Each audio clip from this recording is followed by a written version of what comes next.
Olá pessoal, tudo bem? Eu sou o Rodrigo Cantamessa, sou professor da Escola Estadual Distrito de Mailasca, que fica aqui em São Roque. Sejam bem-vindos à nossa aula online, espero que vocês gostem. Eu vou tentar falar um assunto que geralmente confunde um tanto os alunos, mas espero que fique bem claro para vocês entenderem. Eu falo um pouquinho rápido, mas não se preocupe, não fica desanimado se você perder alguma frase, porque eu vou sempre retomar e a ideia é que, se você perdeu agora, depois você vai ver, tá? Pode ficar tranquilo. Para a nossa aula de hoje, você precisa ter junto com você aí um caderno, uma folha de anotação, alguma coisa para você escrever, tanto algumas coisas que você considera importante, quanto para você fazer alguns exercícios que eu vou passar para vocês. Não são os exercícios do chat que vocês estão acostumados. A gente vai fazer alguns exercícios que são para testar conceitos, ver se você entendeu, e logo depois eu já vou mostrar como é que resolve e vou comentar os principais erros que acontecem e ver se você acertou, você avalia aí, tá? Outra coisa importante, você pode querer ter junto com você o seu caderno do aluno, porque tem uma tabela que a gente vai usar, ela é uma tabela muito importante, eu vou ensinar vocês a usar ela, e você tem uma parecida no seu caderno. Você pode usar a minha, eu pretendo manter ela aqui na tela, mas quando o seu professor for fazer alguns exercícios com você, seria legal você já ter um pouco de familiaridade com a sua. Então pega lá o caderno do aluno, beleza? Bom, a aula de hoje ela é muito importante, porque ela é uma aula que ela cai muito no vestibular e ela também é importante porque ela é legal, tá certo? É um assunto que eu sempre achei curioso, que é como é que a gente pode pegar um pedaço de DNA e esse pedaço de DNA se converter e produzir uma proteína. Ou seja, a gente vai ver hoje quais são os passos, quais são as etapas que a gente vai fazer, a gente vai ver quais são as moléculas que são produzidas no meio desse caminho e a gente vai entender como é que um cientista é capaz de pegar uma sequência de DNA que ele leu lá numas máquinas e olhando a sequência de letrinhas no DNA já prevê como é que vai ser esse organismo, o que ele vai ter de diferente, coisas do gênero, tá bom? Bom, a pergunta que eu quero fazer para vocês é, você já se perguntou como é que a célula sabe o que ela precisa montar? Você já sabe, imagina como é que a gente lê o DNA? Porque a gente sempre fala essa frase, né? Leitura do DNA, mas não é uma leitura convencional do jeito que a gente pensa. A célula não tem as comunicações que você está acostumado. A célula não fala, a célula não ouve. Então, como é que a gente pode pegar esse DNA e ele causar um impacto na estrutura da célula? Imagina que o DNA ele é uma macromolécula orgânica, ou seja, ele é um objeto orgânico, ele é tridimensional, ele existe. Se a gente fosse bem pequenininho, a gente podia entrar na célula e olhar para a cara dele. Como é que a sua célula consegue ver a forma desse DNA e, dependendo da forma que ele tem, a célula vai ser de um jeito ou de outro? Tá? É isso que a gente vai ver na aula de hoje. Muito bem, para responder essa pergunta, a gente precisa então fazer aqui uma revisão rápida de como que é o DNA, como é que é a estrutura dele, como é que ele funciona. Vocês já viram isso na aula de estudo do DNA, mas é sempre bom dar uma revisada porque é um assunto muito importante e a gente precisa entender ele para fazer o próximo. O DNA, ele é um polímero muito comprido e ele é formado por pedacinhos menores que são chamados de nucleotídeos. Esses nucleotídeos, eles são pequenas unidades que a gente monta no DNA. E eu vou pegar aqui um modelinho para vocês terem uma noção. Ó, deem uma olhada aqui. A molécula de DNA ela é uma molécula muito comprida e ela é formada por repetições dessas pequenas unidades aqui que a gente chama de nucleotídeos. Repare que a gente tem muitas delas. Esses nucleotídeos eles são formados por duas partes interessantes que se repetem e algumas partes que variam.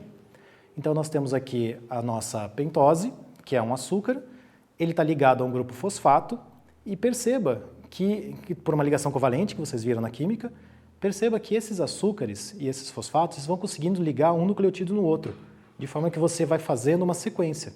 Então, esse nucleotídeo vai ligar no próximo, aí essa pentose tem um grupo fosfato que liga no próximo, esse pentose tem um grupo fosfato que liga no próximo e por aí vai. Esse DNA, ele geralmente é representado na forma de uma espiral. E isso acontece porque ele consegue se estabilizar usando proteínas, mas também porque ele consegue se estabilizar fazendo esse giro, que é uma forma que ele consegue fazer graças às bases nitrogenadas que a gente já vai ver.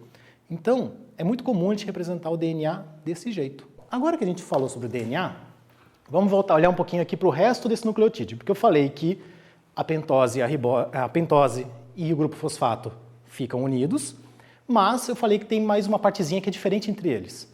Então, essa parte que é diferente de um nucleotídeo para o outro é o que a gente chama de base nitrogenada, que é essa parte que fica no meio, que forma o degrau. Repare que nós temos vários tipos diferentes e dependendo da base nitrogenada, você consegue fazer uma sequência diferente. Você tem 4 nucleotídeos diferentes e um DNA com centenas de milhões de pares de base. Isso quer dizer que eu consigo repetir esses nucleotídeos de maneiras extremamente diversificadas. É como se eu conseguisse fazer várias sequências diferentes e acabando formando várias palavras diferentes. Vamos fazer uma comparação? Imagina o idioma português. Você pode pegar 4 letrinhas e fazer uma palavra, certo? Por exemplo, amor. Você tem 4 letras, tem um significado. Se você bagunçar essas 4 letras e rearranjar, vira a palavra Roma, por exemplo. Mesmas 4 letras, em ordem diferente, tem outro significado. É assim que o nosso DNA funciona. São as mesmas 4 letras, rearranjadas de maneiras muito variadas, com muitas repetições, formando muitos significados diferentes. Tudo bem? Bom, como eu tinha falado para vocês, os nucleotídeos têm 2 partes semelhantes e tem uma parte diferente que é a base nitrogenada. As bases nitrogenadas são essas partes que ficam viradas para dentro, no lugar onde seriam os degraus da nossa escada, que é o DNA. É importante você reparar que esse DNA, como ele tem 2 fitas, ele vai ter uma base de cada fita virada de frente, certo? Essas 2 bases elas vão interagir entre si. E elas vão interagir de uma maneira que deixa a fita de DNA estável. A ligação que eles vão usar vão ser as pontes de hidrogênio, que é aquela ligação que vocês viram na química. A ponte de hidrogênio ela tem a grande vantagem de ser uma ligação que é mais fácil de você romper do que uma ligação covalente. Porque a gente precisa de tempo em tempo abrir esse DNA e analisar qual é a sequência que tem dentro dele. Porém, as pontes de hidrogênio, por mais que ela seja uma ligação um pouco mais fraca, quando você pensa que a fita de DNA tem centenas de milhões de pares de base, você consegue manter uma estabilidade razoável, mesmo usando só as pontes de hidrogênio. Agora, aqui tem uma coisa importante. Esses nucleotídeos, eles são de 4 tipos diferentes. Então, dependendo do formato do nucleotídeo, da base nitrogenada, você vai ter um nucleotídeo diferente, portanto, um formato diferente dos nucleotídeos. Nós temos o nucleotídeo adenina, o nucleotídeo timina. A adenina representa por um A, a timina representa por um T. Nós temos a citosina e a guanina, que a gente representa por C e por G, respectivamente. A questão importante é, como eles têm um formato 3D específico, você não consegue encaixar qualquer um nas pontes de hidrogênio. Então, sempre que eu tiver a base nitrogenada adenina numa fita, eu não posso colocar qualquer base nitrogenada para fazer o par com ela. Eu preciso sempre colocar a base nitrogenada cujo formato é complementar. É por isso que quando a gente está falando de DNA e de bases nitrogenadas, a gente sempre fala de pares de base. Porque sempre que você ver uma adenina numa fita de DNA, você tem a certeza que na outra fita vai ter uma timina. Ah, mas e se eu colocar uma outra letra? Se você colocar uma outra letra, como o formato das duas não forma as pontes de hidrogênio, essa fita de DNA fica aberta. Ficando aberta, aquilo ali vira um ponto de fragilidade que pode fazer com que toda a minha fita de DNA se rompa. Então, esses pares de base, eles vão ser sempre específicos. E é essencial que a gente tenha essa especificidade, porque é isso que permite que a gente consiga duplicar o DNA e depois que a gente consiga pegar informações desse DNA. Como é que a gente vai fazer para duplicar o DNA? Você vai pegar essas 2 fitas, vai separar elas, e conforme você vai olhando uma fita, se eu ver que tem um A aqui, eu sei que deveria ter um T na próxima, então eu consigo montar a fita complementar, beleza? Agora, a gente vai usar esse mesmo processo de reconhecer o complementar para fazer a transcrição do DNA para RNA mensageiro. O que é uma transcrição? É você mudar o tipo de mídia. O DNA tem esse nome tão bonito porque o nome completo dele é ácido desoxirribonucleico. Nós vamos nós vamos passar essa informação que está em ácido desoxirribonucleico para uma outra forma, outro tipo de molécula que a gente chama de ácido ribonucleico, que a gente chama de RNA porque é muito mais gostoso de falar, certo? Então, esse RNA, ele é uma molécula formada de nucleotídeos. Os seus nucleotídeos são parecidos com o do DNA, mas com algumas diferenças que são bastante importantes. Uma dessas diferenças é o açúcar que tem no RNA, que é uma ribose em vez de uma pentose. Outra diferença importante é que o RNA, ele não faz os mesmos pares de bases que o DNA faz. Então, vamos olhar como é que isso acontece. Aqui nós temos um pedaço de DNA que é um pedaço que codifica uma característica, ou seja, isso é um gene. Esse gene, ele vai definir que proteínas que aquela célula vai produzir. Dependendo das proteínas que ela produzir, essa célula vai ficar de um jeito ou de outro, tá? Então nós temos essa fita de DNA. Essa fita de DNA, ela vai precisar ser reconhecida por uma enzima chamada RNA polimerase. A RNA polimerase, ela tem esse nome porque ela faz polímeros de RNA. Sempre dá medo o nome de enzima, mas ela geralmente tem o nome do que ela produz. Essa enzima de RNA vai ser feita, molécula de RNA mensageiro vai ser feita como? Pela mesma complementação de pares de base. Então, sempre que eu ver no DNA uma citosina, eu sempre vou parear C com G, do mesmo jeito que faz no DNA, tá certo? Quando eu ver uma timina no meu RNA, eu consigo colocar uma adenina no RNA também. Então, timina no DNA, adenina no RNA. Guanina no DNA, citosina no RNA. Todos esses pares ela consegue fazer. Só que tem um nucleotídeo que o nosso RNA não consegue colocar, que é a timina. Por isso que você nunca vai ver uma letra T aqui no RNA. O RNA ele usa um outro nucleotídeo chamado uracila, que a gente representa pela letra U. Então, sempre que você vê uma adenina no seu DNA, a primeira vontade que você tem vai ser colocar uma letra T aqui, mas você não pode. No RNA, a gente usa o U no lugar do T. Muito bem. Para a gente testar esse conceito, então, vamos fazer um daqueles exercícios que eu falei que a gente ia fazer rapidinho. Pega aí uma folha de rascunho, você vai ter uma vontade enorme de fazer esse negócio de cabeça. Por favor, não faça. Pega uma folha, copia essa sequência de DNA na sua folhinha e embaixo faz a transcrição para RNA mensageiro. Vou dar um tempinho para você fazer.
Muito bem, pessoal, vê se ficou assim.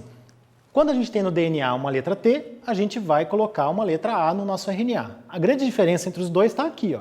Eu tenho uma adenina no meu DNA, minha RNA polimerase não consegue colocar uma timina, então ela vai usar uma uracila no meu RNA mensageiro. Aí C com G, A com U, T com A, G com C, G com C, T com A com U, T com A com U, G com C, sim, tem muito T nessa sequência aqui, mas no DNA também aparecem muitas repetições. Quais são os 4 erros que a gente comete muito? Tá? Primeiro de todos, na hora que você está fazendo essa passagem de um monte de letrinha, é muito comum você acabar se confundindo e repetindo a letra de cima. Então você parear, por exemplo, A com A, tá certo? Não pode acontecer, como eu falei para vocês, a conformação, as pontes de hidrogênio não permitem. Então, é um erro que você não pode cometer no seu exercício. Outro erro comum é esquecer que o T existe, que o T não pode ir no RNA mensageiro e colocar um A com T. RNA não possui timina. Eu não posso reforçar isso o suficiente com vocês. Tem mais 2 erros comuns que são você inventar de fazer esse exercício de cabeça e na hora que você está fazendo de cabeça você come uma letrinha, você pula alguém. Se você pular essa letra, na hora que eu montar o meu RNA ele vai ter um Czinho só. Isso vai fazer com que todas as letras pulem uma casinha para frente. Isso vai causar um desastre no seu exercício. Esse é o pior erro que você pode cometer, é você pular uma letra. E outra coisa que a gente comete também, que acontece bastante, eu vi muito aluno, é você se confundir com essa história da timina, da uracila, não lembrar direito qual é a relação entre as duas e acabar pareando um T com um U. Se você pareia uma timina com uma uracila, é a mesma coisa que você parear o A com A. Não funciona do mesmo jeito, tá bom? Bom, beleza. Então a gente teve todo esse trabalho, montamos nosso RNA mensageiro, ele está pronto, mas para que a gente fez isso? E aí vem uma coisa importante. Lembra que na célula nós temos vários tipos de RNA. Aquele é um deles. O RNA que a gente monta a partir da transcrição é o que a gente chama de RNA mensageiro. E ele tem esse nome porque a função dele é pegar essa informação que está no DNA e levar até as organelas que vão montar as coisas, que no nosso caso são os ribossomos que ficam lá no citoplasma. Nas células eucariontes, ou seja, aquelas células que possuem núcleo, o RNA mensageiro vai ter que ir do núcleo para o citoplasma. Nas células que não possuem núcleo separado por membrana, que são os procariontes, esse mensageiro já está próximo do ribossomo, e esse ribossomo muitas vezes vai começar a traduzir o mensageiro antes dele estar pronto. O importante é, vamos fazer uma comparação para fazer sentido o papel do RNA mensageiro. Imagina uma fábrica de carros. Você tem lá na fábrica os engenheiros que sabem tudo que tem que ser montado, você tem os operários que sabem como é que montam as coisas, mas você precisa que um conte para o outro. O RNA mensageiro seria o e-mail que o engenheiro manda para o nosso operário. Agora, como eu estou falando, esse operário, esse ribossomo, ele vai montar as nossas proteínas. Essas proteínas, elas vão ser muito importantes porque, dependendo do formato daquela proteína, ela vai gerar uma característica diferente naquela célula. Então, uma proteína que seja, por exemplo, toda em espiral, ela vai conseguir fazer um tubo e vai ter uma função. Vamos imaginar que esse nosso ribossomo, ele acaba escolhendo outro tipo de aminoácido, porque as proteínas têm mais de 20 opções de aminoácidos para usar. É muito mais variedade do que o DNA tem para usar seus pares de base. Então, você imagina que cada aminoácido tendo o seu formato 3D, a sua composição atômica diferente, vai ter um impacto diferente naquela função. Vamos pegar um exemplo aqui? Essas duas proteínas. Uma proteína usa só aminoácidos que têm uma curvatura para a direita. Então, conforme ela vai virando para a direita cada vez mais, ela vai acabando fazendo um tubo e possivelmente ela pode formar uma proteína de membrana, que permite a passagem de substâncias, nutrientes, para dentro e para fora da célula. Se você pegar e cometer um erro na montagem dessa proteína e acabar selecionando um aminoácido diferente, você vai alterar o formato geral dessa proteína, porque ele não vai fazer a curvatura do mesmo jeito. Quando você muda o formato geral da proteína, duas coisas podem acontecer. Primeiro, você pode acabar não conseguindo fechar a proteína no formato tridimensional que ela precisava, isso faz com que a proteína perca a sua função, ou possivelmente você pode fazer essa proteína desenvolver uma nova função, por exemplo, vamos dizer que ela tivesse mais componentes aqui que fosse continuar mesmo essa espiral, ela podia acabar formando uma espiral maior. Sendo uma espiral mais larga, ela poderia provavelmente passar substâncias diferentes. Então, essa célula poderia começar a absorver substâncias diferentes. Aí vem um ponto importante. Quem define a sequência dos aminoácidos é o RNA mensageiro. É o RNA mensageiro que diz pro ribossomo como é que aminoácido que ele deve selecionar. Na prática, a gente acabou de só jogar o problema para frente, certo? Porque a dúvida no começo da aula era como é que o DNA diz para a célula o que ela deve fazer. Ah, beleza, o DNA serve de molde para a montagem do RNA. E é o RNA que diz para a célula o que ela deve fazer. Como? Certo? Essa é a grande questão. E aí vem a coisa importante. Esse RNA, ele vai ter que ter um tipo de código que gere uma correspondência de aminoácidos.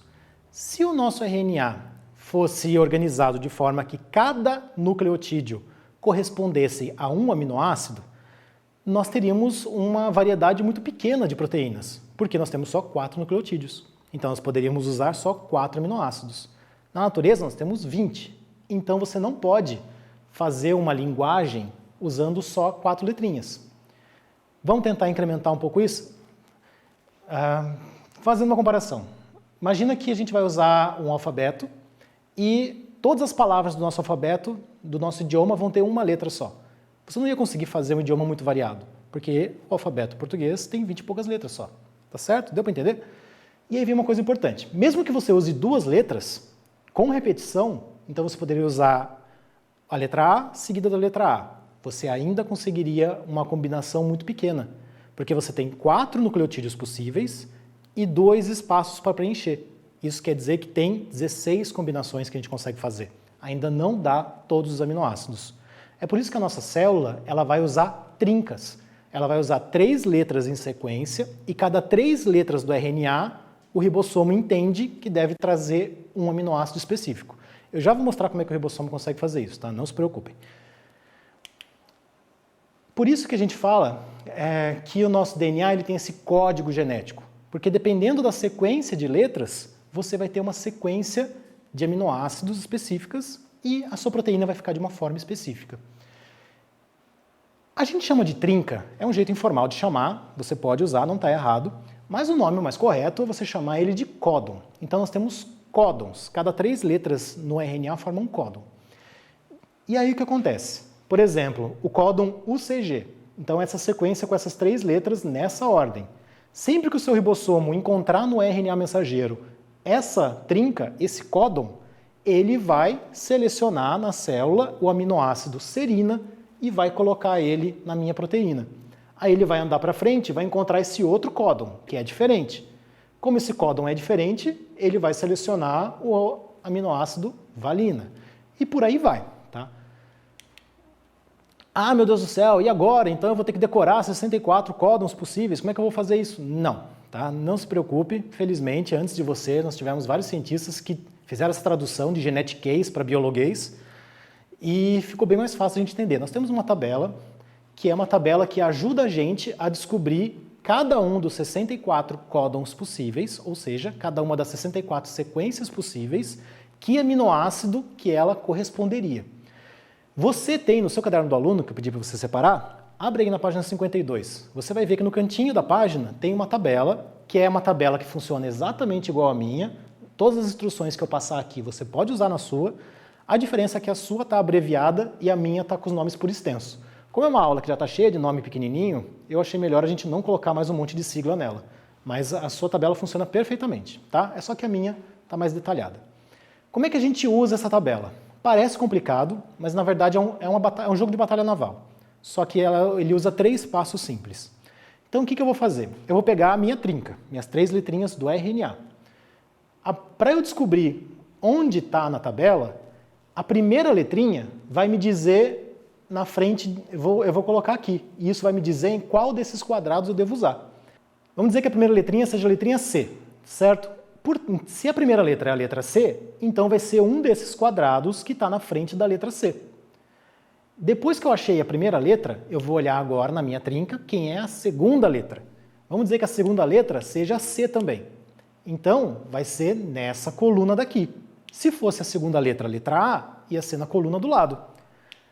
No final das contas, eu tenho que achar o quadrado que está nos dois. Ó. Esse quadrado aqui está na frente do C e está embaixo do A. Você está reparando que esse quadrado tem 4 opções? É para isso que eu vou usar a última letrinha. A última letrinha, ó, repare, eu tenho 4 palavras aqui, 4 aminoácidos, e eu tenho 4 letras, que são as 4 opções do final da sua trinca. Se o final da sua trinca for a letra U, vou usar, U é a primeira letra, eu vou usar a primeira palavra. Se o final da sua trinca for a letra G, o G é a última letra, eu vou usar a última palavra. Vamos ver isso na prática? Então vamos lá. Vamos pegar aqui o nosso códon UCG que a gente acabou de usar.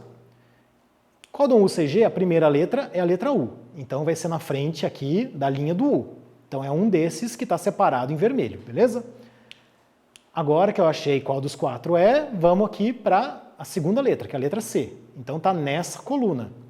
Eu separei essa coluna em azul, esse quadradinho em azul, porque é o único quadradinho que está na frente tanto do U quanto do C. Então está aqui dentro. E sim, eu estou vendo que são todos iguais, e se você estivesse no vestibular, você já podia parar por aí e colocar serina. Mas vamos imaginar que são diferentes e que você precisa olhar. Então eu vou usar a terceira letrinha, que é o G. O G é a última letrinha de baixo, portanto, aqui está a serina, que é a última palavrinha, é ela que eu vou usar. Tudo bem? Se você estivesse usando a tabela do quadrinho do lado, ia fazer bastante diferença, se fosse a primeira ou se fosse a última, tá? Para a gente ver se entendeu, agora nós vamos fazer um exercício. Esse aqui é o RNA mensageiro que a gente fez alguns slides atrás. Vocês vão pegar esse RNA mensageiro que já está no caderno de vocês e usando a sua tabela ou usando a minha tabela, vocês vão descobrir quem é o aminoácido que veio desse códon, qual aminoácido veio desse, qual aminoácido veio desse, desse e desse, tá bom? Vocês vão ter um pouquinho mais de tempo para fazer. Boa sorte!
E aí, pessoal, deu certo?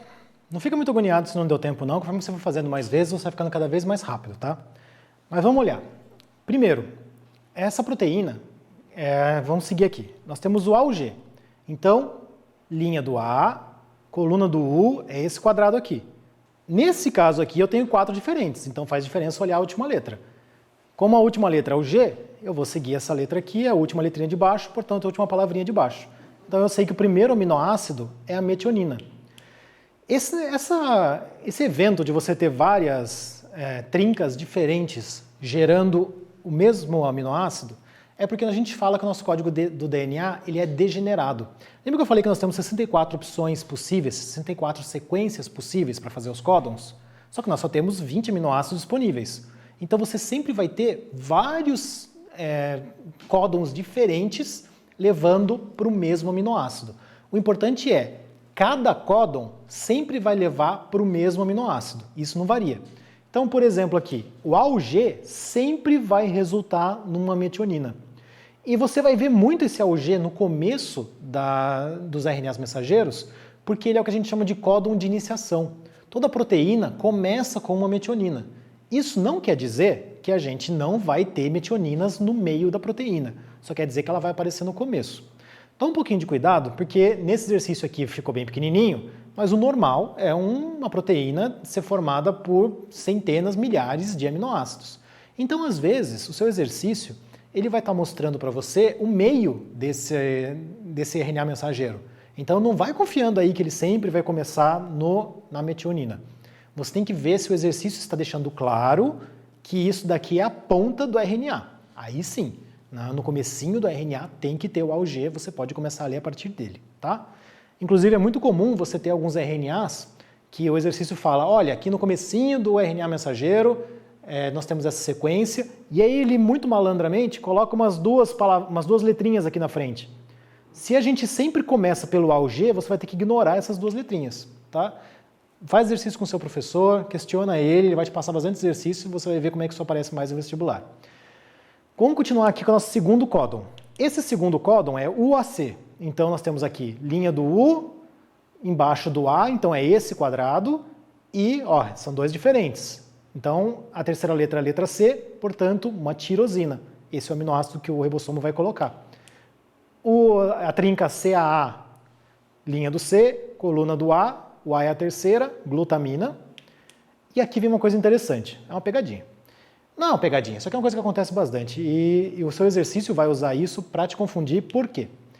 Quando a gente tem uma sequência UAA, você vai pegar aqui linha do U, coluna do A, e aí a terceira letra é essa parada. Gente, não existe nenhum aminoácido chamado parada, tá certo? Isso é o jeito que a gente teve de colocar na tabela, que aqui acabou, aqui terminou. Então, na prática, você não precisava procurar esse último cara aqui. Porque se o nosso aminoácido, se a nossa proteína termina aqui, o último é desnecessário. Então, se você procurou, não se sinta mal. Era a linha do U, segunda letra é o C, o terceiro é o C, é a serina. Você nem precisava ter procurado a terceira, porque todos são iguais. Deu para entender, gente, como é que vê a tabela? Essa tabela é muito importante. Você tem a sua no caderno, treine bastante, porque ela vai aparecer em muitos exercícios, tá?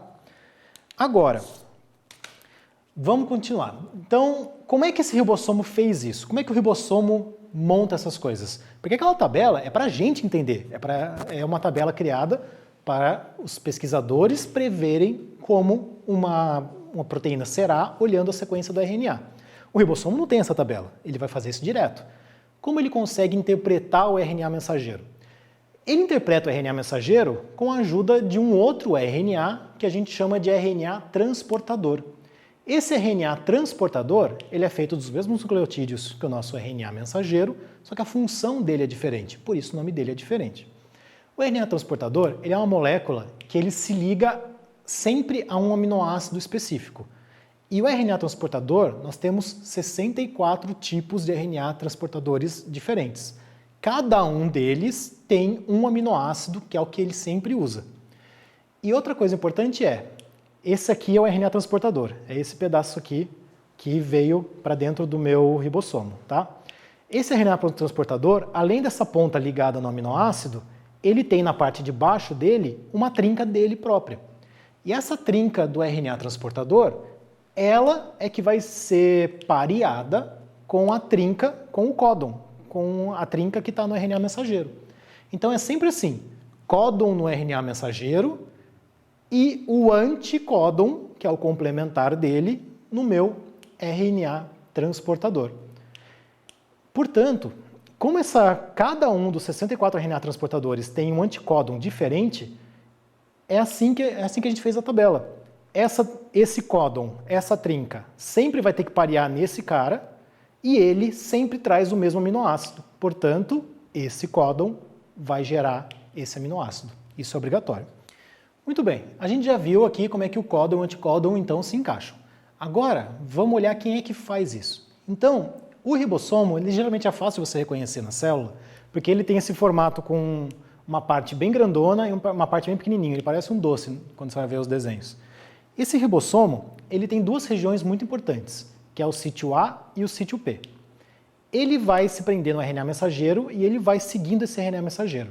E ele usa o RNA mensageiro para selecionar qual dos RNA transportadores ele vai encaixar aqui. Então, vamos dizer que ele olhou uma sequência aqui, ele escolhe o único RNA transportador que tem o anticódon, que é capaz de encaixar nessa trinca, nesse códon, e vai colocar aqui no sítio A. Conforme esse ribossomo avança no RNA mensageiro, o RNA transportador, que está aqui ligado, junto com o seu aminoácido, vai avançar para o próximo sítio, que é o sítio P. Esse sítio P é onde está a proteína em formação. Então, você vai ter esse sítio P meio que roubando para ele o aminoácido que estava aqui e grudando na proteína. Sem o seu aminoácido, o RNA transportador se desliga e vai procurar um aminoácido igual ao que ele tinha, porque essa ligação é específica entre o transportador e o aminoácido, certo? Então, muito bem, para ilustrar esse movimento, que é um movimento que é difícil de visualizar, a gente tem aqui uma história em quadrinhos para ver como é que isso acontece. Então, repare que nós temos o ribossomo. Esse ribossomo ele vai se ligar no RNA transportador, que é essa fita aqui cheia de nucleotídeos coloridos, e o RNA transportador é o que está solto aqui em cima só com 3 nucleotídeos, certo? O RNA mensageiro é a fita, o RNA transportador é a pecinha pequena.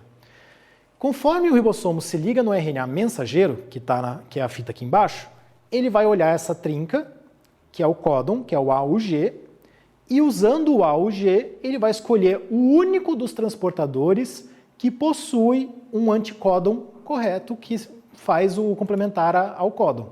Portanto, o AC. Todos os RNA transportadores que têm o anticódon UAC carregam consigo o aminoácido metionina. Lembra que eu falei que geralmente ele é o primeiro a aparecer? Então, se é um exercício que está mostrando a ponta do RNA mensageiro, provavelmente ele vai colocar um códon de iniciação no começo. Depois que esse ribossomo selecionou o RNA transportador correto, nós vamos ter a etapa do alongamento. Então, o ribossomo vai avançar para 3 casas para frente. O RNA transportador que tinha metionina vai perder a sua metionina e vai se desgrudar, vai sair desse sistema para ir buscar outra. O ribossomo vai escolher o próximo transportador baseado no códon. Então, repare aqui que o códon azulzinho é a letra AAA. Portanto, o único anticódon que encaixa nele é o anticódon UUU. Esse ribossomo, então, tendo selecionado o RNA transportador correto, vai para o próximo. O RNA transportador que tinha lisina, nesse caso, vai deixar a lisina lá com o ribossomo e vai embora procurar outra, e assim por diante. Bom, mas até onde vai essa tradução? É intuitivo a gente pensar que se a gente está falando sobre um RNA mensageiro que é pequeno, teoricamente a tradução ia até você terminar o RNA mensageiro, certo? Só que isso não necessariamente acontece. Como eu mostrei para vocês lá atrás naquele quadro, nós temos 3 sequências de códons que estão marcados como parada. O que é essa parada? É uma trinca, é um RNA transportador que tem um anticódon, só que ele não tem o aminoácido preso. Como ele não tem o aminoácido preso, quando ele é selecionado pelo ribossomo e vai parar no sítio A, e depois se move para o sítio P, as proteínas que estão presas ainda no ribossomo não têm em quem se segurar, elas não têm um aminoácido novo para colocar. Não tendo onde se prender, essa proteína se solta e ela está livre para montar a conformação dela, conformação secundária, terciária, e poder fazer a sua função. Então, a gente vai usar esses códons de parada para soltar a proteína que está pronta. Portanto, a gente conseguiu responder a nossa pergunta: como é que a gente consegue fazer uma molécula, um trecho de DNA virar uma proteína? Primeiro passo, transcrição. A nossa enzima RNA polimerase vai usar a sequência de bases do DNA para montar a molécula de RNA mensageiro. Ela faz isso graças à complementariedade dos pares de base. Então ela olha a letrinha que está no nosso DNA, vai escolher o nucleotídeo complementar a ele e vai montar a sua fita. Depois que esse RNA mensageiro está pronto, nós fazemos a tradução do RNA mensageiro para a proteína. Essa tradução é feita pelo ribossomo, e esse ribossomo ele é capaz de usar os códons, ou seja, as trincas do RNA mensageiro, para escolher o RNA transportador correto, que tem o anticódon que vai ser complementar àquele códon, e esse RNA transportador carrega sempre o mesmo aminoácido, ou cada RNA transportador carrega um aminoácido específico, que é o dele, tá certo? Dependendo da sequência de aminoácidos, nós vamos ter uma sequência, um formato diferente da proteína, e várias proteínas com formatos diferentes, no final das contas, vão ter funções diferentes. Portanto, a célula vai ter características diferentes e você vai ter resultados diferentes, aparências diferentes. Para a gente comparar aqui as sequências que a gente fez na aula de hoje, a gente começou aqui lá com o nosso DNA TAC, ATG, GTET, ATT. Essa era a sequência original do seu DNA que você tem no caderno. A gente usou essa sequência para fazer o complementar, então a gente achou AUG, UAC, CAA, UAA. Graças a essa sequência de códons no RNA mensageiro, o ribossomo vai selecionar os anticódons que encaixam neles, que pareiam com eles. Portanto, UAC, AUG, CUU e AUU. Por que é importante achar esses RNA transportadores? Porque cada um deles está sempre ligado a um aminoácido específico, portanto, o primeiro vai trazer a metionina, o segundo vai trazer a tirosina, o terceiro vai trazer a glutamina, e esse último aqui, ele é um códon de parada que vai significar que a nossa proteína está pronta e que ela já pode ser soltada do ribossomo. Bom, gente, para a aula de hoje é isso. Eu espero que vocês tenham gostado e principalmente eu espero que tenha ficado claro. Isso aqui é um assunto bastante difícil, ele causa muita confusão e ele é muito importante, ele é muito queridinho dos vestibulares. Não tenham vergonha de perguntar para o seu professor, tirar a dúvida, vai atrás dele e ver a aula mais uma vez. Você tem vários canais diferentes, não hesitem, eu sei que vocês estão cansados, mas tem mais aula vindo por aí. Foi um prazer dar aula para vocês. Tchau!